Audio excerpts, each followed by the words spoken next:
എൻ്റെ ഭർത്താവിൻ്റെ കയ്യിലും കാലിലും തുടയിടക്കിലുമായിട്ട് കുറേ അരിമ്പാറകളുണ്ടായിരുന്നു. അരിമ്പാറകളെന്ന് പറഞ്ഞാൽ അത് ചെറുതൊന്നുമല്ലായിരുന്നു, വലിയ വലിയ കരിങ്കല്ല് പോലത്തെ അരിമ്പാറകളായിരുന്നു. അപ്പോൾ ഓരോരുത്തർ പറഞ്ഞു ഇത് പല രോഗങ്ങളുടെ തുടക്കമായിരിക്കും, കൊണ്ട് കാണിക്കണമെന്ന് പറഞ്ഞ് ഒരുപാട് പേരിങ്ങനെ പേടിപ്പെടുത്തിക്കൊണ്ടിരുന്നിരുന്നു. ദിവസം വണ്ടാനം ഹോസ്പിറ്റലിൽ കൊണ്ടുപോയി കാണിച്ചു. അവർ പറഞ്ഞു ബ്ലഡൊക്കെ ടെസ്റ്റ് ചെയ്യാൻ പറഞ്ഞു. അകത്ത് ബ്ലഡ് ടെസ്റ്റ് ചെയ്തു. പുറത്ത് കൊടുക്കാൻ അന്നേരം പൈസ ഇല്ലാഞ്ഞുകൊണ്ട് ഹസ്ബൻഡ് വീട്ടിലിഞ്ഞ് പോന്നിരുന്നു. പിന്നെ ഞാൻ ആദ്യമായിട്ട് ഉടമ്പടി എടുക്കാൻ വന്നിട്ട് ചെന്ന് കഴിഞ്ഞപ്പോൾ ഹസ്ബൻഡിന് ഭയങ്കര ദേഷ്യമൊക്കെ ആയിരുന്നു. അന്നേരം വിശ്വാസമൊന്നും ഇല്ലായിരുന്നു.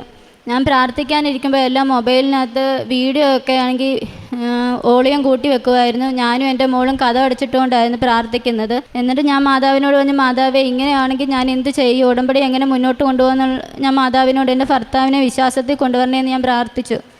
എന്നിട്ട് ഞാനാണെങ്കിൽ ഉടമ്പടി തൈലം കാലിലും കയ്യിലും എല്ലാം പുരട്ടി പ്രാർത്ഥിച്ചായിരുന്നു. ആദ്യമേയൊക്കെ ദേഷ്യമായിരുന്നു അത് പുരട്ടി കൊടുക്കുമ്പോൾ. ഞാൻ എന്നാലും ദേഷ്യപ്പെട്ടാലും ഞാനത് കാലിലും കയ്യിലും തുടയിടക്കിലും എല്ലാം പുരട്ടി കൊടുക്കുമായിരുന്നു. പിന്നെ സാക്ഷ്യങ്ങൾ ഞാൻ വെച്ച് കേൾപ്പിക്കും. ആദ്യമേ ഒന്നും കേൾക്കത്തില്ലായിരുന്നു, പിന്നെ പതുക്കെ അത് കേൾക്കാൻ തുടങ്ങി, വിശ്വാസത്തിൽ വരാൻ തുടങ്ങി.